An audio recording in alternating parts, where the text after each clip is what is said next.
In the early 1980s, a quiet fear began to creep across the heartlands of Britain. It was an era defined by sharp social contrasts, a time when the peaceful, manicured lawns of suburbia felt like a world away from the nation's political and economic turmoil. Families believed their homes were their castles, impenetrable fortresses where the outside world and its dangers could be safely locked out at night. This deeply ingrained sense of security, built over generations, was about to be systematically dismantled by a single, unseen predator who moved through the darkness with chilling proficiency. He was a shadow that could slip through the smallest crack, a whisper in the dead of night that signaled the end of tranquility for countless people. The fear was not born from a sudden, loud explosion of violence, but from a slow, creeping realization that someone was watching. It started with unsettling stories, quiet rumors exchanged over garden fences and in local shops. People spoke of strange occurrences, of items moved in the night, of a feeling of being observed in their own homes. At first, these incidents were dismissed as oddities, perhaps the work of mischievous teenagers or simple forgetfulness. But as the accounts grew in number and spread across counties like Bedfordshire, Buckinghamshire, Hertfordshire, a more sinister pattern began to emerge. The sense of safety that had been the bedrock of these communities started to crumble, replaced by a gnawing anxiety that lingered long after the sun went down. This was a time before the ubiquity of modern security systems, before CCTV cameras monitored every corner and digital footprints tracked every move. Police forces, constrained by the technology of the day, relied on traditional methods of investigation: footprint casting, witness interviews, painstaking manual cross-referencing of files. The intruder was not just breaking into houses, he was violating the very idea of home, turning safe havens into stages for his terrifying games. Victims reported that he seemed to know their routines, their homes' layouts, and their deepest vulnerabilities. The peaceful suburban dream was rapidly turning into a waking nightmare, haunted by a faceless man who seemed to be everywhere and nowhere at once. As the series of break-ins and attacks escalated, the press and the police needed a name for this elusive offender. They settled on a nickname that perfectly encapsulated his cunning and predatory nature: the Fox. The name itself was chilling, evoking images of a sly, nocturnal hunter who stalks its prey with silent patience before striking. His list of offenses grew at an alarming rate, eventually totaling over 80 documented crimes. Yet the sheer number did not fully capture the terror he inflicted. It was his method, his modus operandi, that was so deeply unsettling. The Fox was a master of infiltration. He didn't smash windows or kick down doors. Instead, he exploited the smallest oversights: a slightly ajar window, an unlocked back door, a weakness in an old frame. He would often gain entry and then lie in wait for hours, hiding silently in wardrobes, under beds, in darkened living rooms. This act of patient, hidden observation turned homes into psychological traps, where families were unknowingly living alongside a predator coiled to strike. Decades later, the case of the Fox has been thrust back into the global spotlight. The 2024 Netflix series Manhunt: Chasing the Fox brought this terrifying chapter of British criminal history to a new generation. The show, starring Martin Clunes as the lead detective, meticulously recreated the tension and paranoia of the era, sparking a massive surge in public interest. Online forums and social media platforms buzzed with discussions. Viewers around the world became fascinated by the story of the man who held an entire region captive with fear.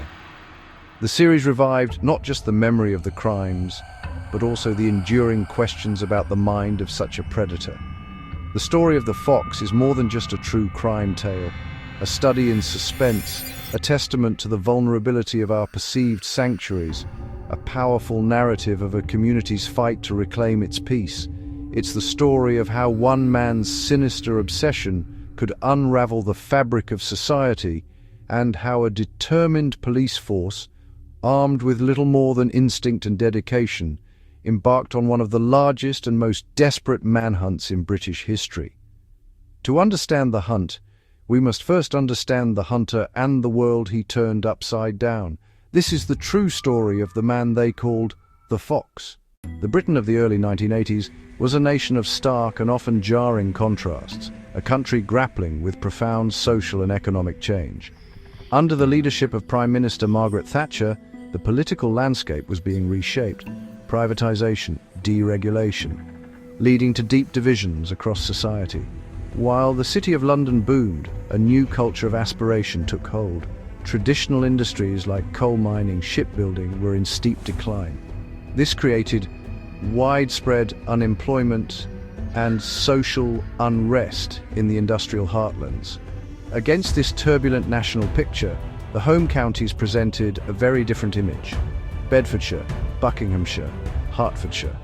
These were the commuter belt shires, the green and pleasant lands where the suburban dream was not just an aspiration but a lived reality. Neatly tended gardens, quiet cul-de-sacs, and thriving market towns represented a vision of stability and prosperity. It was a world built on the promise that hard work would be rewarded with peace and security, a safe haven where families could prosper away from the nation's troubles. The idea that a violent, predatory threat could emerge from within this peaceful environment was almost unthinkable.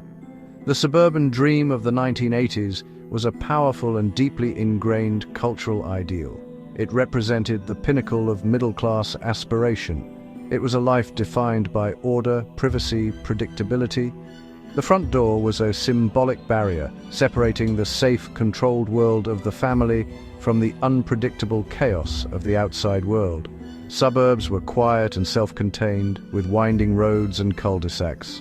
Neighbors knew each other, children played until dusk, the local policeman was familiar and reassuring. The thought of a stranger silently entering this sacred space was a violation of the deepest kind. It was a transgression not just against property, but against the very soul of the family and the security they'd built. Before the Fox, fears were mundane. The notion of a predator targeting occupied homes, not for gain but to confront inhabitants, was utterly alien. Investigating crime in the early 1980s was a world away from the high-tech methods we see today. Police forces operated in an analog era, relying on meticulous paperwork, human memory, and instinct. Without computers to cross-reference data, every piece of information had to be manually recorded, filed, and compared. An investigation spanning multiple counties became a logistical nightmare of immense proportions. There was no national DNA database. CCTV cameras were rare. Automatic number plate recognition was the stuff of science fiction. A criminal who was careful, who wore gloves, and who moved between different police jurisdictions could operate with a frustrating degree of anonymity. The police were always playing catch-up, reactive, piecing together a puzzle with very few pieces. The initial incidents were subtle, easily dismissed as isolated and unconnected. A woman in a quiet village might report a strange feeling of being watched. As the months of 1984 wore on, however, the frequency and geographical spread of these incidents began to create a vague but troubling picture. Detectives in different counties reviewing their local crime reports started to notice a recurring signature. The offender was not a common burglar. He wasn't interested in stealing televisions or silverware. The crimes were escalating, moving from unnerving, prowling incidents to audacious break-ins while the occupants were asleep inside, creating a sense of violation that went far beyond simple theft. The growing unease within the police force was mirrored by a rising tide of fear in the communities themselves. The sense of suburban security, once taken for granted, began to fray at the edges. Police realized they were not dealing with multiple disparate criminals, but with a single, highly active offender whose confidence was growing with every successful intrusion. A phantom was stalking the home counties, and the hunt for the man who would become known as the Fox was about to begin in earnest. To understand the predator known as the Fox, we must first look at the man, Malcolm Fairley. As a young man, Fairley followed a conventional path. He married, had children, and held down a job as a delivery driver. This veneer of normality was his greatest camouflage. He was living a dual existence, presenting one face to his family and colleagues while secretly nurturing a predatory alter ego. His choice of profession as a delivery driver was significant. It allowed him to become intimately familiar with the geography of the regions he would later terrorize. He was, in effect, a hunter scouting his future territory in plain sight. The transition from Malcolm Fairley, the ordinary man, to the fox, the feared predator, was not an overnight event. The pressures and failures in his personal life began to corrode his carefully constructed facade of normality. While his adult life appeared conventional, a closer look reveals a more troubled and fractured history. He had a history of petty crime in his youth: theft, burglary. These weren't harmless misadventures. They were warning signs. He served time in prison for burglary. Prison hardened him. The environment could turn powerlessness into a drive for dominance. When personal life feels chaotic, some seek absolute control elsewhere. For Fairley, that elsewhere was strangers' homes. Invading private spaces and terrifying occupants gave him power and mastery. Petty crime, incarceration, personal instability, a perfect storm, a clear path from troubled youth to predatory adult. Criminal psychologists who have analyzed the case of Malcolm Fairley point to a potent combination of personality traits. At the core of his profile is a profound narcissistic personality disorder. This is characterized by an inflated sense of self-importance, a deep-seated need for excessive admiration, a complete lack of empathy for others. Layered on top of his narcissism were clear psychopathic traits. Psychopathy is marked by a lack of conscience or remorse, a manipulative nature, a chilling ability to mimic normal human emotions without actually feeling them. For Fairley, his victim's fear was not a cause for guilt. It was a source of stimulation and validation, a confirmation of his power over them. Experts also highlight the element of sadistic fantasy in his behavior. The methodical and ritualistic nature of his crimes suggests a well-rehearsed internal script.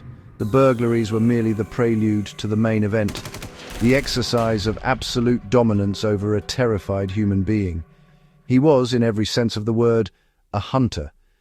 And like any predator, his methods were refined, his senses were sharp, and his motivation was a deeply ingrained, insatiable psychological hunger that could only be satisfied by the fear he created. As the summer of 1984 reached its peak, one of the largest manhunts in modern British history was launched.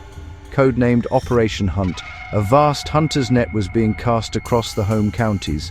Hundreds of officers were assigned to the case, working around the clock in crowded incident rooms, a chaotic collage, a desperate race against time to stop a predator growing bolder by the day. The public pressure was immense and unrelenting.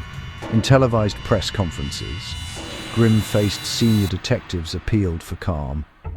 Their exhausted expressions betrayed the frustration of the hunt. Thousands of tips poured in. The sheer volume of information was overwhelming, a haystack of data in which they hoped to find a single crucial needle. The investigation was a painstaking process of elimination. The investigation became an intense psychological duel between Detective Superintendent David Shattuck and the unseen predator. In a bold move, he used the media as a direct line to the fox. At press conferences, he spoke to the offender directly, taunting him, challenging his intelligence. It was a calculated psychological gamble, meant to rattle the fox and force a mistake. Shattuck trusted his hunch. The offender's ego was his greatest weakness. Meanwhile, the fox played his own game. After one audacious crime, he left a taunting message on a kitchen notepad, a direct challenge. He was watching the news, reading the papers, and enjoying the notoriety. While meticulous, the fox was not perfect. In the heat of a crime, he left a crucial clue: a distinctive yellow duster. A trivial object became vital evidence. Detectives also noted the specific brand of sweets he sometimes left. Those idiosyncratic details formed a clearer picture. They were hunting a man with habits, preferences, and vulnerabilities. The psychological game was about to pay off. The net was closing in. The turning point didn't come from a high-tech gadget. It came from classic, observant police work and a stroke of luck. On the night of August 11th, 1984, in the village of Little Gaddesden, Hertfordshire, a vigilant homeowner was woken by a noise. Peering outside, he saw a suspicious figure. He also saw a small, light-colored car parked nearby. Crucially, he wrote down the car's registration. A check on the registration revealed the Austin Allegro belonged to Malcolm John Fairley. The address, Kentish Town, North London. Suddenly, the phantom had a name. Suddenly, the phantom had an address. Detectives put the Kentish Town address under 24-hour surveillance. They discovered Fairley had a criminal record for burglary. His job as a delivery driver gave him legitimate access and local knowledge. The description of his voice matched victims' accounts. The suspense was immense as officers watched Fairley's home. They observed him going about his daily life, seemingly oblivious. The ghost who had haunted thousands was about to be made real. On August 15, 1984, the order was given. In the early afternoon, as Fairley returned to his car, the police made their move. Squad cars screeched to a halt, boxing in his Austin Allegro. Officers swarmed the vehicle before he had a chance to react. The moment of capture was dramatic and cinematic. Fairley was pulled from his car. He offered little resistance, his face a mask of shock and disbelief. The fox was finally unmasked. News of the arrest spread like wildfire. Evening bulletins were interrupted. Police believe they have caught the fox. Across Bedfordshire, Buckinghamshire, and Hertfordshire, the cloud of fear finally began to lift.